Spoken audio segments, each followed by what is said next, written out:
महर्षि दयानंद आर्य समाजर सहयोगी अनुष्ठान Swami Dayanand service mission पक्षर Shravani उपाकर्म और रक्षाबंधन उत्सव आयोजित होइछे। श्रावण पूर्णिमा अवसर में भुवनेश्वर अरविंद नगर स्थित स्वामी ब्रह्मानंद भवन सभा मंडप में महासमारोह उत्सव पालित होइछे। आर्य संस्कृति और परंपरा को मन पकाई देवऋण ऋषिऋण पितृऋण परिशोधर संकल्प को पुनः जागृत करने उत्सव आयोजित होइछे।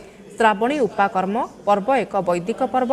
प्राचीन वैदिक जुगर मुनि ऋषि माने चातुर्मास्य व्रत पालन करी श्रावण पूर्णिमा ठारू विभिन्न ग्राम को भ्रमण करी वेद और वैदिक विचार को जनमानस में वितरण करुथिले।